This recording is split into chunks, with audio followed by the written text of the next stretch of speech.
Welcome back, welcome back, welcome back.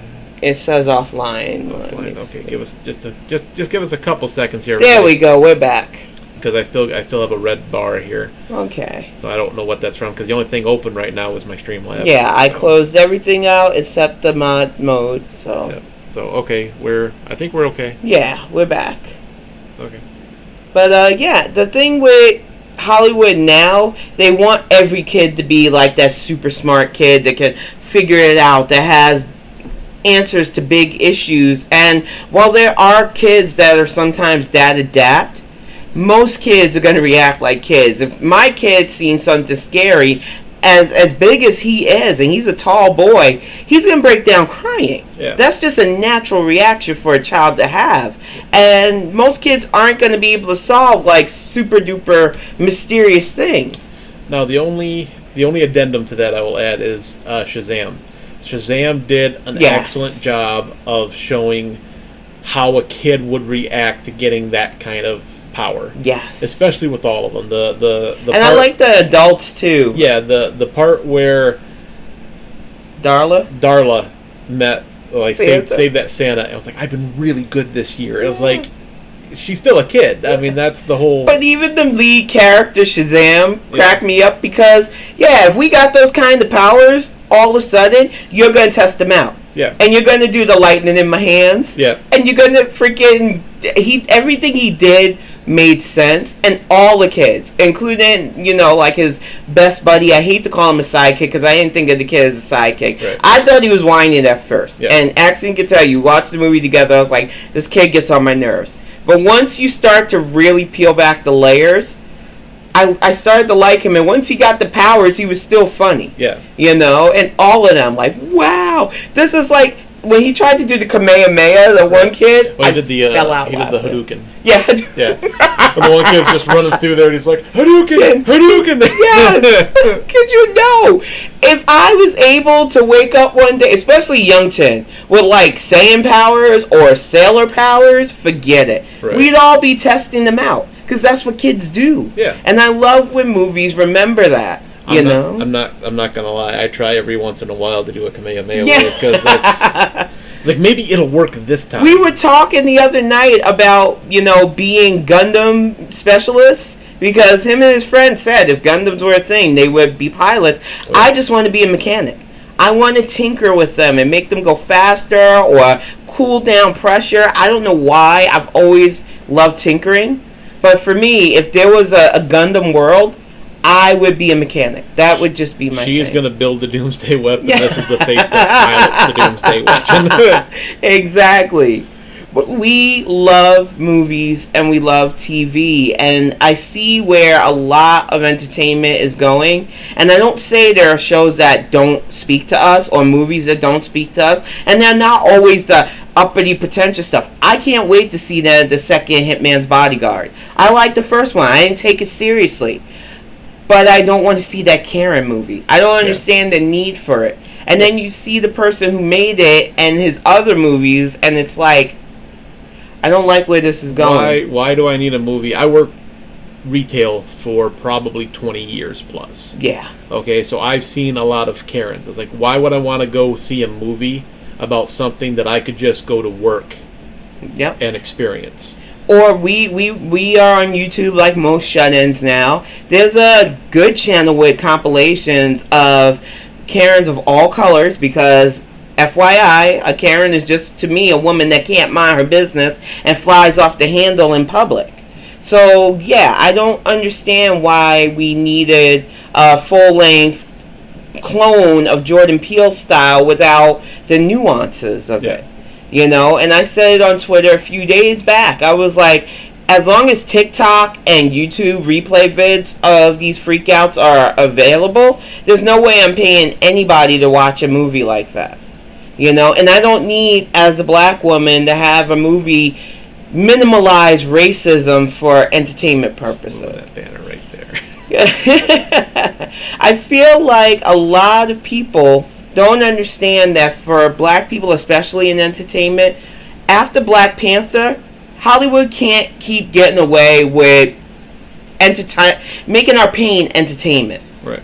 I don't think it's okay to keep bringing up slavery without bringing up the period that we had after it. How we fought for civil rights and making more movies on that lean about families who triumph despite this country's nonsense.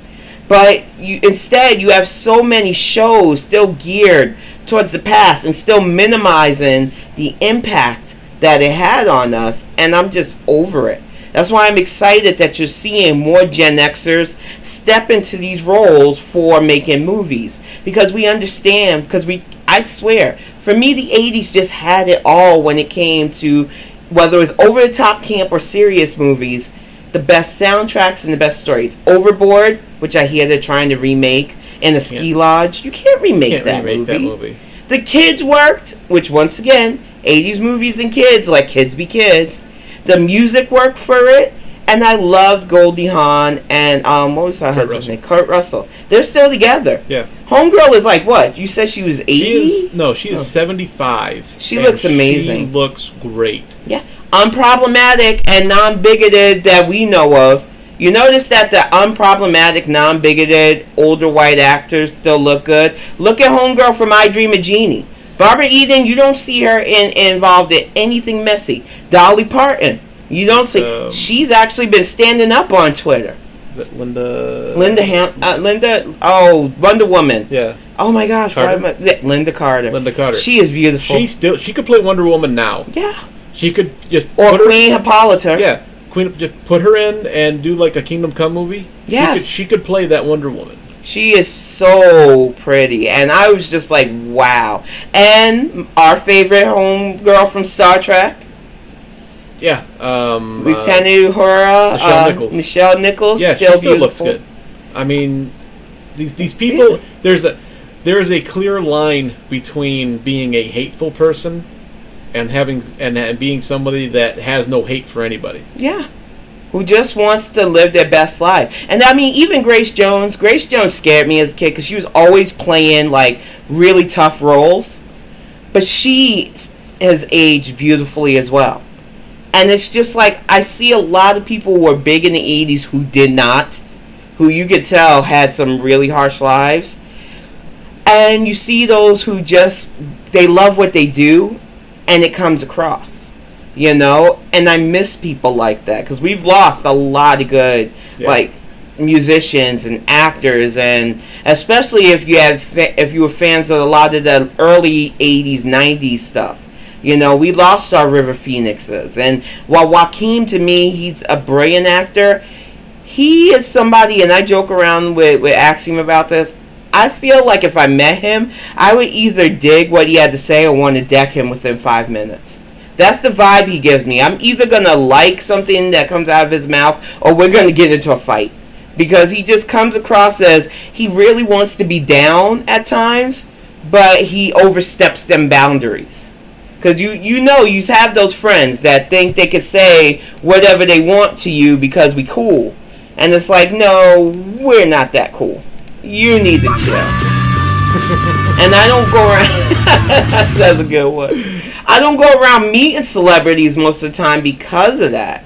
Yeah, he does. He does, Brandon. One of the things that I've avoided at Comic-Con a lot of times is standing in line. The first actual celebrity that wasn't like a wrestler, because I've met wrestlers before, was, why am I blanking on his name? I'm not going to be able to help Ron Perlman. I just blanked on his name, too. Yeah, Ron Perlman. And it was such a magical experience that it changed my mind about meeting actual celebrities. Yeah, he was excellent because... we got to the point, and everybody in the line was actually awesome. Like he just like surrounds himself, and people are drawn to him that are just nice, just good people. Because the kid had that like I can't stand here anymore. I gotta go. Yeah. So Cal jumped out of line and everything, and I was like okay. I was like, when they come back, I was like I don't know if I'm gonna get in trouble for giving cutsies here or whatnot. But the people that, just the people, and this is a power that she has that I can't explain to you. She will make a friend for life in the time it takes for you to go, who's that? She's done it multiple times. She made so many friends just waiting in line, not really actively going out to talk to anybody. that they were like, no, you guys should come right back in line and everything. And we got a nice group photo with Ron Perlman. Yeah. And he high-fived the kid, which I heard a slap, and I was just like, did he just slap the kid? And looked back, and he gave me a high five, and I was like, are you kidding me? That's awesome. Yeah. He was just so super nice. And the people in chat, we started talking about Beauty and the Beast because I watched that show with my grandmother. Yeah. I loved it. We watched it from season 1 till the final ending, which I don't remember how I felt about that ending. I don't know if I liked it or I hated it. I don't remember the ending. It's weird. I should remember it because we watched every episode. It was like our routine to watch that show. And there was a lady with her mom, and they watched it together, and then the guy behind us, and they seen how James was fidgeting, and I mentioned that he has autism, and that it might be hard for him to stand in line, and they were like, oh, that's okay. So when we got back, they were just like, no, and then Ron Perlman seen kiddo, and was like, no, get the kid over here. Right. And everybody was just so nice about the situation. And it's like I said, seeing somebody that I watched since I was a little girl on both the TV and the big screen, because I love the Hellboy series, and when they had the last one and he wasn't in it, I was like, I don't want to watch that. Yeah, because he's just a good actor. And nothing against the actor, because even Ron Perlman is not against the guy that was playing the new Hellboy, but it was like, I seen previews of it. Hey, True! Hey, True, how's it going? Let me give you your customary shout-out, sir. Yes! Welcome to the chat, True. Don't touch him, he's famous. But yeah. Don't touch him. But that's the thing with meeting people that you grew up appreciating. There's always a chance for a bad encounter, so I was worried about that, and he negated all of my fears with that. It was really There was one celebrity that I got to meet twice, and I was like, okay, maybe the first time was just fluke, and it was having a bad day or something. And then I got to meet the same celebrity again. And it was just like, nope, he just either doesn't... Either I hit him on 2 of his worst days, or he just does not appreciate his fans as well as some others. And I'm not going to say who it is. No. But he's another one that spanned generations. Yeah. If we gave you the name, I'm pretty sure you know who it is because we all grew up with him. Well, if we give them the name, they're going to know exactly who it is. Yeah, but we're giving the name. Okay. Not, I know. It's not like we're trying to say we think Batman is somebody. You know? I mean, it'd be a very clear thing. Exactly. But needless to say, he has spent generations, and he's still doing work. But it wasn't a good experience, and I was worried because a lot of celebrities, especially older celebrities, who are, well-known, well-revered, they start to act like their stuff don't stink. Right. And even if their catalog isn't that great, you hear horror stories. And then there are a few that I would love to meet Keanu Reeves. I've heard nothing but good things about him, and I didn't always like all of his movies. I remember Bill and Ted. I liked the first one, wasn't too keen on the second. Yeah.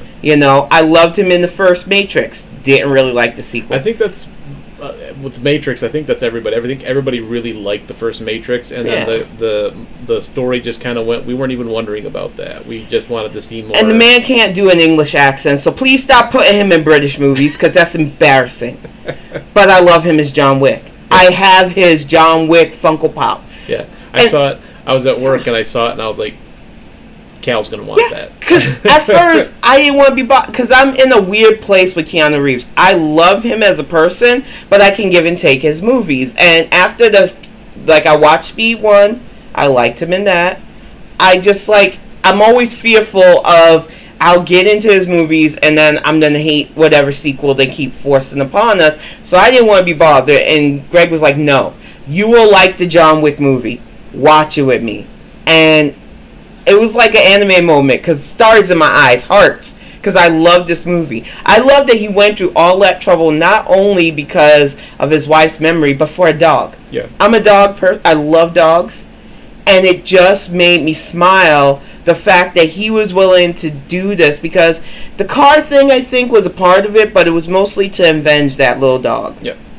And then we went to go see the sequels.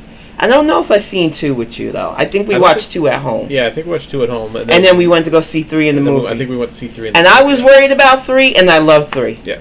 You know? 2, I think, was kind of a weird, like, low point for it. Like, it didn't really...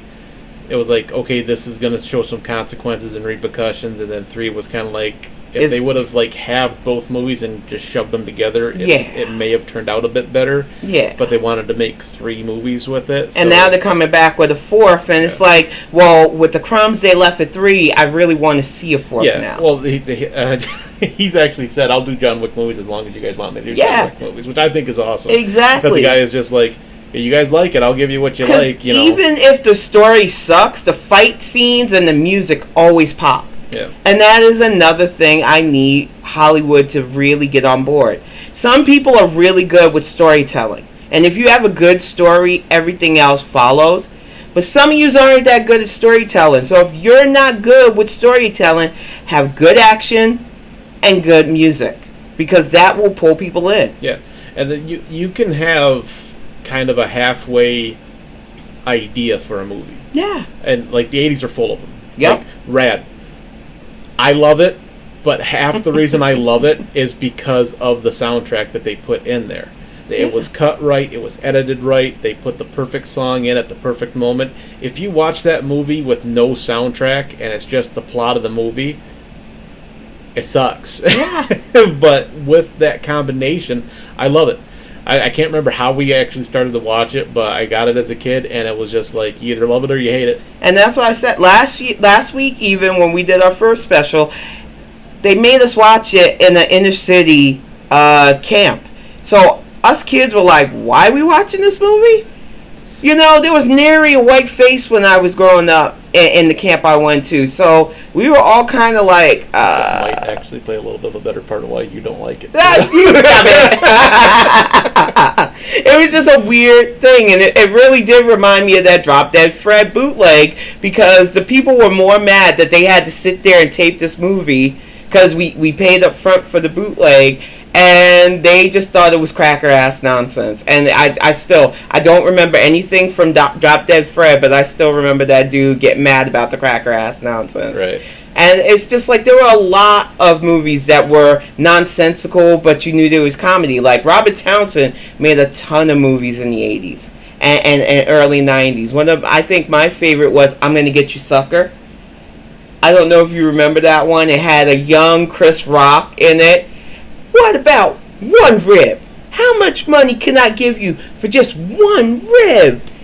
I don't remember. And then he pulls out a wad of cash because he didn't want to pay a bunch of money for ribs or water or something. It was just a funny... Robert Townsend was one of... Before In Living Color, before, any of those sketch comedies, you had Robert Townsend movies, and he was a gem for that stuff. Right. And he inspired a lot of the Waynes who went on to make both TV and movies. And see, Brandon remembers... Chris Rock had me rolling because he looked like a really skinny, emaciated dude, and he goes into that rib and chicken place, and he just, what about just a droplet of water in a cup? Because he did not want to give money, and then he pulls out this wad of cash, I'm like, oh no, brother. And you got stuff like Meteor Man. I did see Meteor Man. I absolutely loved Meteor Man. Yeah. To the Phantom Zone with you. Another Be one gone, famous. Pesky Bot. Yeah, you got a lot of those movies where you knew the crew was having fun. Yeah. And I loved Mel Brooks. Didn't Meteor Man have what's his face in it?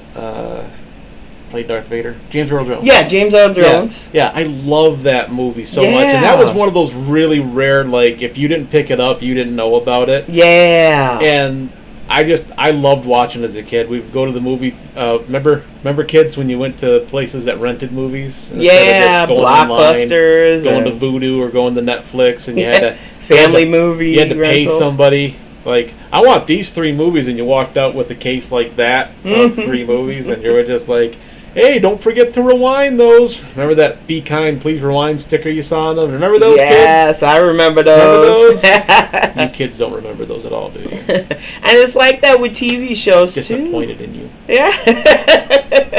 One of the things that I was doing today while making lunch, and I almost brought it up in your stream, True, was I was doing the dishes right after I made up the lunch, and the song Yakety Yak started playing in my head. And I was like, where did that pop in? Because it could have been from Animaniacs, right, which was one of my favorite cartoons, or WandaVision. Because in the pilot of WandaVision, Yakety Yak was one of the songs. And what I liked about WandaVision is they did little touches of different shows. Every episode, you got an opening that corresponded with the year they were representing. And the whole thing about Yakety Yak is it's such a fun song, even though the story is nonsensical. It's just a parent trying to make the kid do chores, or you can't hang out with your friends. Yeah. See, it makes me think of The Great Outdoors. Yeah. With John Candy. That was another good movie. Dan Aykroyd. Yeah. John Candy was another big part of our 80s growing up. And I used to love... SNL is such a weird show now because I can't watch it now. Every once in a while I might pop in and see a sketch that might make me laugh, but for the most part, I haven't been into SNL in years. I like the original, not for comedy players, or I forget the way they call themselves, with John Belushi, Gilda Radner, Garrett Morris, Eddie Murphy, Steve Martin, classic SNL. Yeah. Like the stuff that they could never get away with on TV now. Smoking, drinking, just being their raw, unfiltered self. Nowadays, you say a cuss word on SNL, you're banned. Yeah. They have banned people for that. Sinead O'Connor ripped up a picture of the Pope when I was little, and they have never had her back on since then. Right. But back in the early day, they were like freer to get away with stuff, and you don't see that now. A lot of like roast. I know Comedy Central still does roast every once in a while, but my favorite roast are those Dean Martin ones. Yeah. With Don Rickles in them. Oh my God! I will. Those guys didn't care. They did not. Oh my goodness! I hollered because Don Rickles was saying something to Muhammad Ali. And he was like, "Don't you fight me? Don't you fight me? You know it's just I'm a joker. I know you could kill me, but this is what I see." It was just hilarious and hysterical. It's like one of her favorite movies, and I'd never sat down to watch it. Is Blazing Saddles. Yes. And I was just like, I'm a huge Mel Brooks fan. Yeah, Mel Brooks is great. One of my favorite Mel Brooks movies is, and I have two that are on the top, is Spaceballs and Men in Tights. Yeah. And I will watch those just anytime. It's like, you want to watch Spaceballs? Absolutely, I want to watch Spaceballs. Yes. I want to see Pizza the Hut. But he had never seen. I've never seen Blazing Saddles. And my mom had me watch Blazing Saddles with her as a kid. And that movie, if you're not used to racism as comedy, or any of the isms, because they hit everybody, it might like make your eyes go wide. And his mom's reaction to that made me laugh hard, because she knew that I was a black woman, but she didn't know. Yeah. Shocking, right? Oh my God. Yeah.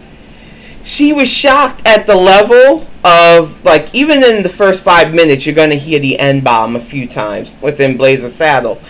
But it's done in a way where you know they're saying how ridiculous the word is and how ridiculous some of the things people were doing are. I love that bit. The guy on the roof. The sheriff is drawn near. No dang blaming. Yeah. And it's just, it's one of those movies that could never be made. The sheriff's almost here? Yeah. I'm sure that. Oh, my goodness. From beginning to end, that movie is just a punch in the gut. The best part of that movie for me is when he takes himself hostage. Yeah. I love watching him just like... Do what he say. Do what he say. And they all look so confused. And they all pause for a second like... And then the guy goes... Hang on, everybody. He's serious. Yes. Like, are you actually falling for this? Yes. And the bad part is, I could see that happening today in a serious sense. We as a people have not gotten smarter. And it scares me. Watch the movie Idiocracy and tell me it doesn't send a shiver down your spine. But that's the thing about Mel Brooks movies. They were set to make you think. And Idiocracy's not a Mel Brooks Some movie. people... No, it's not. But some people will watch a movie like that nowadays and like, oh, I should be offended by this. It's like, no, you should watch it and see the message he was trying to belay in the movie. He wasn't... you've never seen anything where Mel Brooks out of the Brandon seen it. He's yeah. president of that movie was a wrestler. Wasn't it Terry? No, it wasn't. It wasn't Terry Bradshaw. He played George Papadopoulos in Webster too. No, it was it's the big muscle. Yeah, Mongo.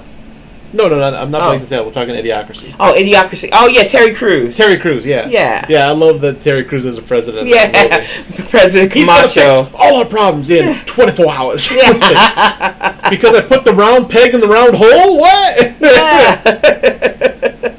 But that's the thing when you're influenced by stuff, and nowadays when you have people with such strong convictions, and all of us who have social media see it. You know, somebody says the sky is blue, you might get somebody that wants to argue with them, and then it turns into a war.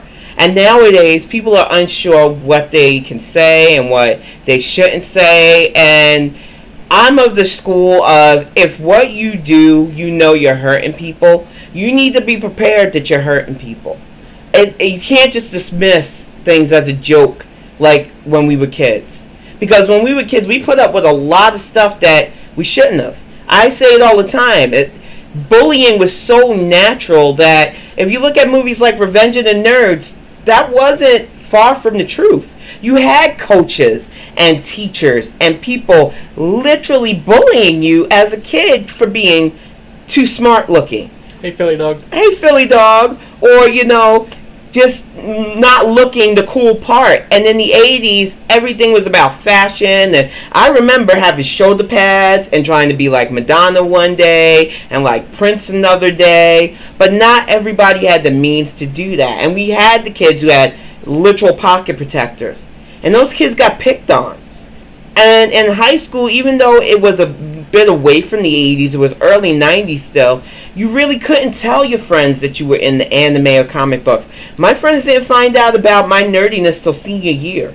Yeah, and the thing that irritates me is I'm glad we grew up when we grew up. Yeah. Because we got to experience all the stuff before it became popular. Yeah. But I'm also kind of mad that we didn't get to grow up when on a little bit of that transition period where it was becoming popular, because I got made fun of horribly. Yeah. From first or kindergarten right up into high school. And I dropped out of high school my sophomore year because I went the freshman year and I knew what to expect. I was like, you're a freshman, you're going to get made fun of, just deal with it, just put your head down, and just do the best you can. But then my sophomore year, I thought it's going to be better. And in my sophomore year, I was getting made fun of by freshmen, and I was just like, that is not how this works. Yeah. That was not the social contract I signed up for. Retro TV and movies, Philly dog. Yeah, we're kind of going all over the place right now. So my folks pulled me out, luckily, because right around the time that I was in my sophomore year, Columbine happened. Oh, and I was starting to think that maybe the kids in Columbine had a good idea, because they went to the school, the principal and the teachers and everything. My dad did. I didn't know that he had done this at the time.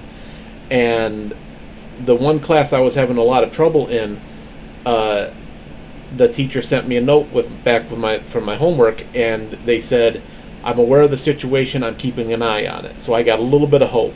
And then the next week, she goes, I put you into groups with people that I think you're going to work well with. And I was in a group with the two of the kids that were the main instigators of making fun of me. And I was like, and I didn't do anything to them. I came in, I sat down in the class, and it was just like, okay, we're going to make fun of this kid. And I was just, at that point, I gave up. And I hate that, because I try never to give up. I try always to find the bright side of any situation. Hey, Bingo! Hey, Bingo! Did you know this message has 8 words? Now we do. Now we do. And, yeah. And that's the part where, like, I broke down and I cried to my mom, and I was like, I can't take it. I was like, either I'm going to do something to them, or I wasn't one to do something to me, but I can't say what I would have done, because they actually did the right thing. They took me out. I got my diploma with homeschooling. But it's just like, you can't. It was just way too normalized. Yeah, and now those same people are the people that are like, hey, did you go see that new X-Men movie? Or did you go see Avengers and stuff? And it's like, you're not even, you like it because it's current and everybody else likes it. You're not really a fan when we are the diehard fans. We can tell you how comic canon, how this person got their powers, or how this person interacted with this person, whose kid is whose, and why this doesn't work in the movies because it shouldn't have worked in the movies because that's not how that ability works. Yeah. And it's just like, you guys aren't really the level of nerds that you should be. Exactly. Like when people talk to me about animation stuff now because they watch like Adult Swim, when back in the day we had some really good anime that I didn't have anybody I could talk to about it. It wasn't until like College and Daria came out and Aeon Flux that I got a little bit more groups that were into like liquid animation. But when I was in high school, especially, we had, what was it, the Harlock Saga. We had, I think, one of your favorites, which was Macross, Robotech. Yeah, Robotech. That was my first we anime. had I love that. Sailor Moon, and there was just so many good shows that I would run home to watch in high school, but I didn't have anybody I could share that with because that wasn't, that wasn't it. And true, that is exactly why we are brothers. Exactly true. A lot of us understand that life. We may look different, but we have the same soul. Yeah. A lot of us understand that life. And beautiful people to share our lives with. Aww. But that's the thing. I want... I'm just going to stay here now behind the logo. I think people need my one eye watching you. You're so crazy. I think people need to understand that there are so many positive and negative influences. I don't miss the PSAs so much in shows, but when I see one, it makes me smile. I love the PSAs in shows. I love that at the end of G.I. Joe. It depends on the show. G.I. Joe had some good PSAs. G.I. Joe. I didn't even like the Sailor Moon says. The Sailor Moon ones were so stupid and corny. They were, but they were funny because so it was a throwback to that, and I love the memes that people are making with the old He-Man show. Oh my gosh. I love that. It's like, and we had very special episodes. Yep. Like that one for Different Strokes scarred me. Yeah. I did not want to see, and it was bad because I loved the old man who played the role, but I couldn't trust old people after that for a while because it was like, I don't want to go in the back room and take pictures. Poor Dudley. All of that was just so like. I remember, what was the name? Was Sailor Moon Fry. Punky Brewster had a ton of very special episodes. Right. And there was always something so deep, whether the kids were caught smoking or drinking or doing something that they were going to get hurt. I think one Webster episode, they burnt the apartment down because he was playing with matches. Yeah. And I was like, wow, there's some deep stuff. Yeah. And I really think that they need to go back to having some of those PSAs. Like... Yeah. It was just funny how, like we'll use G.I. Joe where there was like, hey, look, it's a down power line, and was it Beachhead that showed up or something like that? Yeah, I think it was Beach or Shipwreck. Shipwreck, yeah. Shipwreck. Yeah, Shipwreck shows up. It's like, hold on, kids, don't touch that power line. It could kill you. Yes. Gee, thanks. And it's like they all knew who he was. It's like, hey, it's Shipwreck. It's like, that never happens nowadays. Yeah. Nowadays, you have a Karen that'll drive up and be like, what are you doing playing so near the road? That's one of the videos we watched. Yes. She got out and just went nuts on these kids. And the kids were like 15. And I was like, you don't have any horse in this race. Why are you outside trying to parent kids that aren't yours? Yeah. So it's like, for real, I love some of the cheese, but some of the cheese is like, I don't want to shoehorn into every show because the 80s was overload with it. Yeah. Like almost every show that I watched has some kind of PSA or special. Something that popped in my head that made me laugh? Was it Facts of Life or Family Ties? Both of those shows. Probably Facts of Life. Yeah. Maybe had it more in there. And you could just see where they wanted young women to like learn the ins and outs and dangers of like going out with your friends and being left alone and stuff. So you did learn a lot of stuff, but I just feel like a lot of newer shows would miss the mark with it. Yeah. They just don't seem to understand that you got to be nuanced about that. I think you have to update the PSA. Yeah.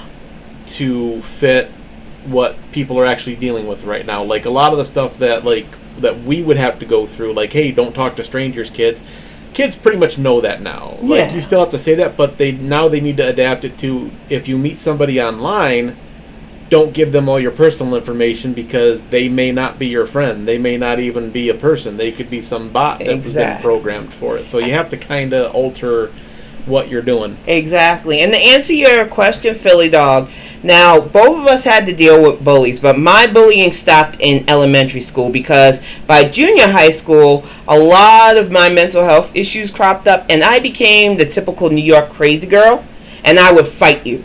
So by junior high school, after a few fights where I really kicked people's butt, people stopped bullying 10. And I grew up with the thing of, and it was a misclarification on my folks' part, is they said, you better not get into a fight at school. And what they meant by it is you better not start a fight at school, but if someone starts something with you, defend yourself. Yeah. But I, being a little special at the time, thought they meant don't fight anybody ever, so I just internalized it and pushed it down, which is not a good way to deal with anything. But it's not easy getting into a lot of fights either. And by high school, I didn't want to keep fighting because I got into so many fights in junior high school over people trying and starting with me that I just molded myself to hang out with whoever. Right. I did not show that nerdy, geeky side at all. And a lot of my high school friends, when they see, like, because I don't go on Facebook much anymore, but I think my banner's still Wonder Woman hugging that one girl. I think so. And whenever they see me come out being openly geeky, they're shocked because that wasn't me in high school. I put on that face. That's one of the reasons why I like that anime Horror Mia, is because I was like Hori. From my high school friends, I had that perfect student / cool girl mentality. But at home, I was in my sweats. I watched Britcoms, anime, read comic books. It was like a whole different world. I didn't have my Miyamura. Right. My boyfriend back then only got to mask me. He never knew how geeky I was. I wish I had somebody like Axiom back then, because I would have been able to geek out and be myself. Yeah, but we've seen the Harman videos and stuff, and the bad part is those I enjoy watching them because it has very corny dialogue. It's like nobody talks like that. Yeah. So like if he could actually make it more true, like it feels like a true situation, then I would be like, yeah, those are great videos. But it's like we watched one where they had this talent agency. And they had the lady that was the advertising? Yeah, she was advertising. And she was like, we need a full-page ad in the paper. That is the only way we're going to drum up business. And it's like, newspapers. You've been in charge of the advertising this entire time, and the company is bankrupt, and they only have money for a full-page ad in the newspaper. I don't think it's going to work. And when they were... when they approached her with, well, we're going to get this person to do this spot for us on... TikTok. She was like, no, only a thing that will save this company is a full-page ad in the newspaper. I was like, do you know 5 people that still read the newspaper? Like, exactly. Physical newspaper. Like, you can get it digitally, and I think most people do that. Yeah. But it's like that kind of situation, it didn't feel organic. It felt like, okay, you were going to use this line to do this movie to make this point. And but the bad part is I can kind of see how people like that attitude still exists, because I know a lot of people who follow me on Twitter think I should get a TikTok, and I don't want to remember passwords. That is my main thing. What if I made you a TikTok and I remember the passwords? It's a lot of work for me, and I know it's an excuse. That's why I don't have an Instagram currently. I like keeping it of you while you sleep. No, you can't. That's a hard pass, bro. But like I said, I can understand how some people, when we get older, we get a bit in our feels about change. But change is happening. I watch a lot more streaming stuff now than even regular TV. Most nights, if I'm not watching our friend stream games, I'm in Charlie's stream. If you don't know Moist Critical, I've been watching him since his YouTube days. Yeah. Even before he really got big on Twitch and YouTube, I remember tuning into him every once in a while because he has just the perfect monotone voice. There's something about a good voice for me. It's one of the things that initially draws me to people. When I hear your voice, there's just something in it that I will like and I gravitate. I say it all the time to Axiom. It's why I want to practice my animation, because there are so many of our friends, I want them to do voices. True, you're one of them. I hope you know I'm putting you to work. Speaking of True, we also spend a lot of time watching our friend True Creative. Yes. For real though. And the thing with right? Yeah, The thing with watching streams now, it didn't feel like I was being forced to watch this new medium. It just is what it is. Times are changing, and you change with the time.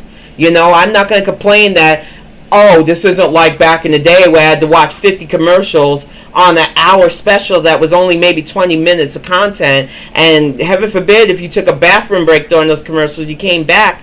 Because unlike streaming where you could go backwards, live TV back in the day sucked. Yeah.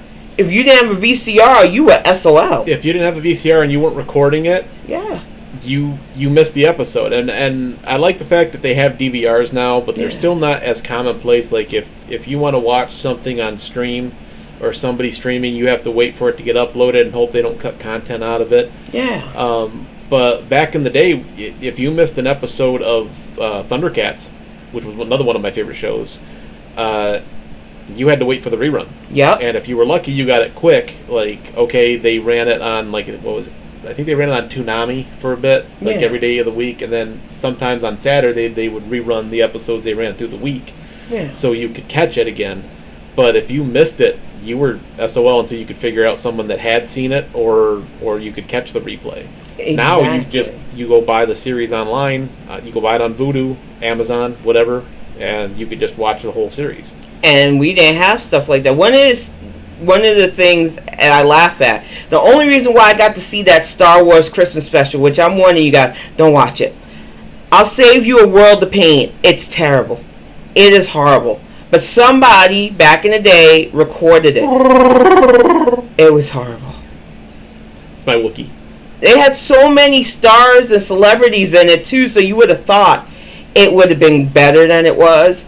But it just, everybody looked miserable to be there. The story made no sense.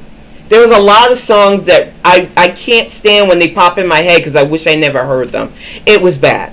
I think George Lucas got a little bit too deep into the Kool-Aid pot. Yeah, he did. He did like, I'm going to do a Christmas special, and it's not going to have anything to do with Christmas or anything. And we're going to get all these stars, and it's going to be awesome. Then I'm going to do a trilogy of prequels that nobody likes. Yeah. It was everything wrong with... Fight me on it. Yeah. I dare you. Doesn't line up with the originals. He's keep having to make adjustments. It was everything that was wrong with variety shows. And Hand shot first. Yeah. I used to love variety shows as a kid. They had the Jackson 5, they had Sonny and Cher. So I grew up with variety shows and the Muppets. The Muppets are still my favorite variety show. Yeah. But it felt like the Star Wars Christmas special took all of that and did acid with it. And the only reason why I even got to see it, because I didn't see it when it came out, my mom, for some reason, didn't want to stay up late enough to watch it, was somebody taped it and then uploaded it to the internet. And I wish I had just stuck to my mom's thing of not watching it back when I was a kid. Even though she let me watch Watership Down, and for the longest time I was traumatized by bunnies. No. Yeah. If you look at Watership Down and you think that's a kid's cartoon, no. Rankin Bass did a lot of numbers on my psyche as a kid. That, the Dark Crystal, there was a couple of things that people are like, oh, that was my favorite. Messed me up as a kid. And to be fair, we both like the Dark Crystal now. Yeah, now. But as a kid, that thing was scary. That thing was traumatizing. Yeah. When they strapped that little puppet to the chair to drain its essence, that gave me legit nightmares for weeks. Yeah. And it was just like, now I can watch it because it's like, okay, it's a Muppet. It was like, now, but as a kid... Little Greg? No. And see, I had family members that were weird. Some of them were like, kids shouldn't watch this. And then you had aunties that let you watch stuff like Child's Play, Nightmare on Elm Street. So I got to see a lot of horror movies. And while Chucky is funny to me now, as a kid, that is not so funny. But I used him to, because I babysat a lot of bad kids. And I got a My Buddy doll that was my cousin's. So whenever I was babysitting for kids that were notorious like babies, kids bad, I had my buddy dressed up like Chucky to keep them in line, and it works. You didn't have to do much dress up for that because I begged my parents for a My Buddy doll back in the day because the commercials got into your brain. Yeah, my buddy and me. And they're still in there. This is the horribleness that happens when you grow up in the 80s. But I begged them for it, and then the one mistake they made is before before they gave it to me, I got to see Chucky. That doll went into the spare bedroom that nobody used, where we just had piles of boxes and stuff, and I whipped it in there. I threw him as hard as I could into that room, and I slammed the door. And oh my God, Candyman, yes. The only time I would see him is when I checked to make sure he was still in the same spot that I threw him in. Now, people don't know this about me unless I tell them, but I have an extreme fear of clowns. And there's a reason for it. When I was 4 or 5, my family, because they used to have Ringling Brothers, I don't know if they still go around the country, but they had the Barnum and Bailey Circus. And we were sitting in the audience just to watch the show, and a clown tried to pull me out of the audience into the spotlight, and I had a major freak out. So after that, clowns were not okay with me, and they still aren't. And then we see in the movie Poltergeist where the clown doll attacks the little boy. So clowns were just not, they're still not okay with me. My aunt decided that Youngton at 8 needed a room makeover, clown artwork all around. I wouldn't go to sleep in my bedroom until they pulled all that stuff down. You kind of got the Bart Simpson episode of The Simpsons. Yeah, clowns everywhere. And it was like, no, I'm not sleep. I slept in the living room on the floor. I would not go into that bedroom until all that clown shit got pulled out of my... I don't like clowns. Yeah. See, my grandma used to love horror movies, too, and she would watch Chucky and everything like that, and she just thought they were funny. But then she got this one porcelain clown doll that just, like, sat on... Like, I forget where it was in her house, but my brother got it, and he put it on top of the bookcase. Oof. And you could not force me, because he used to live in the... he had a room down in the basement. And nice basement, fully carpeted. It was like a little apartment. I miss basements. And I used to hang out all the time down there in the daytime, but you could not force me down there at night with that doll sitting on that bookcase. And the thing is, I loved a lot of like vintage toys my grandparents had, but some of them toys were scary.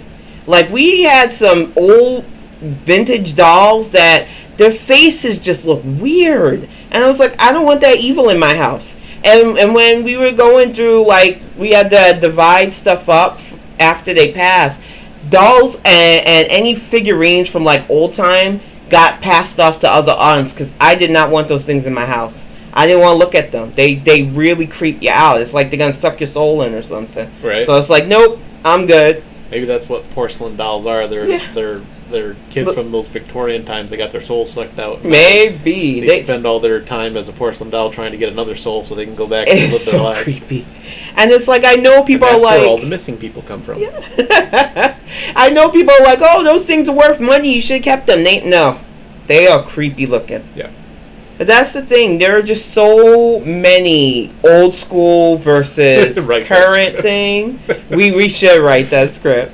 So many old school versus current things that we would love to talk about. And like I said, we are writers. I know I've been saying it for the last 2 years now, but the pandemic dropped and my editor got sick. But my our full length, I don't want to say mine because it's like 95% hers. You stop. We both worked hard on this series. And we're working on book 2 currently. But 96%. You're so silly. And it is called Axiom, and I think people are going to like it, because, like I said, I took a lot from what I loved about storytelling to help shape the world, but all the characters were influenced by his ideas, and you heard his thing on the porcelain dolls. He can come up with this stuff on the fly. So when we work together, I feel like we can create worlds and characters and stories that are fun. It's a weird mix, because, like... She'll ask me, like, I want to try an idea with this, and I can come up with a good premise for an idea. Like she said, the porcelain doll. I wasn't even thinking on that. I just spit it out, and there it is. I can't come up with backstory, supporting characters, none of that. She pops them out like she's breathing. I was like, oh well. Then I love characters, and she does it so matter of factly. It's irritating because it's just like, oh well, then they could have this character that has this brother that's also this cousin. That was like, how did you do that? How did you come up with the idea? And I was like, I don't know. I have a very active imagination. If I can build a world and a character within that world, I'll do it. Yeah. And I love backstories. I love connecting the dots or the puzzle pieces, as I like to call it. And I think there are a lot of shows that do that, but they still are few and far between. Nowadays, you still get an influx of shows, and as much as I appreciated the early reality TV shows, even though we find out later on they were a lot scripted too, I feel like they're overtaken still. And I don't need to see people who are already successful showing me how successful they are. I just watch my friends tweet out about it, and I'm like, oh, okay. So this person's fighting this person. I'm not going to watch that. Yeah. You know, my favorite shows are shows that do a lot of back in the day. It's why I love Pose, because it was a lot of past stuff, even though it was deep past stuff. But it felt like they were really trying to tell you a story about these characters. I love character-driven stuff. And when you see us doing these GenXCynics talks, you're going to hear us talk passionately about this because a lot of the stuff we like spoke to us, you know? And I hope you enjoy these because we love interacting with y'all. We love talking about stuff from the past and present. We're watching a lot of shows currently. We're going to be watching Loki. We're going to be watching... We're going to get caught up on Loki. She's already watched episode 1 of Loki. I've been holding off on it because I wanted to get a few... I like to get a few episodes into a series before I watch it, because then it's like... If you're in episode 1, it's like, how do I make an opinion? Like, I could like episode 1, but absolutely hate episode 2. Yeah. But we got to watch season 2 of One Punch yet. Wow. Did you know you could unlock a Luigi by completing every Death Wish on the first attempt? I had no idea that. I'm gonna have to. What game is that? I'm not sure. Yeah, you have to tell us which game that is, because bingo, because that's kind of cool. And that's another thing. It's not just going to be movies, TV, and music. We are gamers, so... Yeah, we're going to talk about games. We'll talk about... There'll be game reviews, especially since next year is going to be a lot of games we love coming out. Yeah, and we could talk about how, like, what irritates us about some gaming companies, like, we're not trying to not get too deep into it, but, like, how Nintendo has done, like, really nothing for Zelda 35, that they did a bunch of stuff for Zelda Mario. Oh, Hat in Time. Yeah, nice. A Hat in Time is a reference based on Super Mario 64. Yeah. And okay, now I know what you're talking about. The other thing is, a lot of game reviewers tend to be only done by people who are already sponsored, so they don't want to say anything too critical. One of the things we're going to try to remain away from for a bit is any kind of sponsorship. So if you hear us talking about a game or a movie or a show, it's because we've watched it. Yeah. We're not affiliated. We are not endorsed. Any products we show are because we buy the products. And speaking of which, before we wrap it up... Before we wrap up, I have another Etsy seller that... Let me get the link real quick before we... she was very nice to when I contacted her about... what I wanted.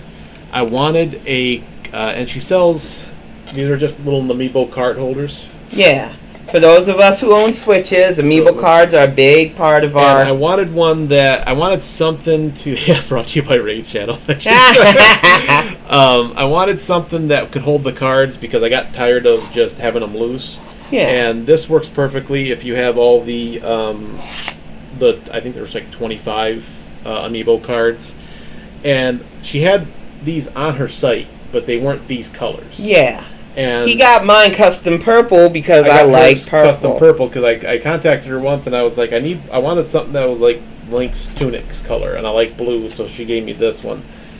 And then I wanted one for Cal, but I was like, can you do Princess Zelda colors? And her box kind of influences the shield that she has coming. Yeah. Because I was like, do like a royal purple and maybe a white, and then just leave the Triforce for gold, because those are usually the 3 colors you see Zelda wearing.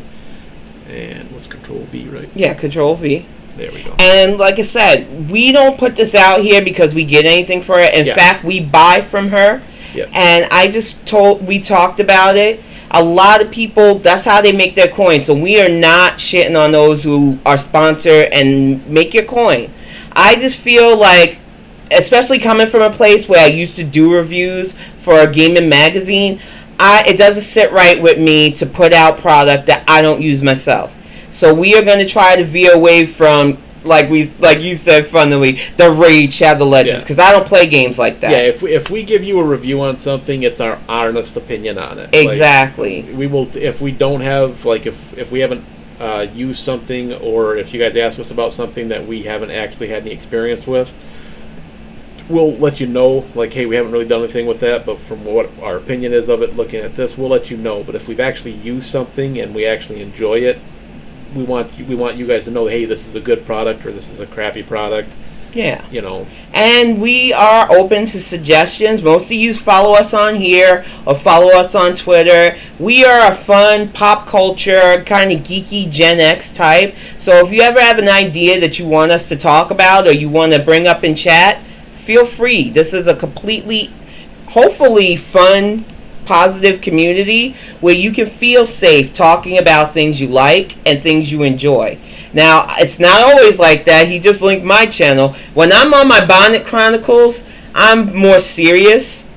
So if you're in there to listen to that, it is more heavier topics. I try to, like, be more open about teaching people about mental health, social, politics stuff. But when you see us together doing this GenXCynics stuff, we want it laid back. We want y'all having fun. We want you to remember things, especially retro, and we want you to be into the same geeky things, you know. And I mostly just stream video games. So like I have my Mario Mondays, which will coming up Monday. Yep. Zelda's on, I think is going to continue on to be on Zelda Wednesday, and right now I play Digimon on Friday.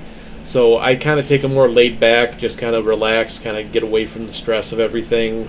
Kind of attitude with stuff. So like if you want to just come back and relax and enjoy me trying to not die, you know, that's mainly what I do on my stream. If you want to talk about stuff, that's fine. I'll talk to you on in the chat as well. Yeah. As Philly Dog can attest, because he's always in my chat. Exactly. And like I said, I really love the support and feedback you guys have been given. We didn't know, you know, we came from the generation where we were told not to play too much video games and too much TV rot your brains, and now we see that we can be a part of this medium and we've been enjoying ourselves, and it's a learning process still. A lot of this technology stuff has me confused sometimes, but we are having so much fun, and I just want to thank you for having fun with us. Yep, and this stream will be loaded up to my YouTube probably tomorrow, which neither one of us are going to actually stream tomorrow. Nope, relaxed day. I'm going to be grilling up steaks and stuff. So here's the link to my YouTube. All my, I don't know if that'll do it if I have to actually type out YouTube. I can't remember how I set the shout out. Oh, no. There we go. There we go. Do the whole word. A lot of my streams are on there unedited because I don't know how to video edit appropriately, and I'd like to give better like content for that, but I figure you guys should see it as I did it. Yeah. So but we're about to wrap it up because the teenager's gonna start pounding on the door soon for food, and I want to thank you all for joining in, and we will be back next week with a full schedule of stuff. Yep, full schedule and stuff, and the next GenXCynics will be on Cal's channel, because we're gonna rotate it every other week. And we might talk. I think we might talk anime next week because as much as we brought up movies, I started thinking about anime. So yeah, we can do that. So tentatively, we will talk about anime next week. Anime, manga, you know, that stuff. So thank you for tuning in, and we will see you all later. Happy 4th to those that celebrate. Have a happy 4th of July. Please be careful, and if you do go out and be among people, please wear your mask because COVID is still a thing. Yep. See you later. Bye. Love you. Love you too.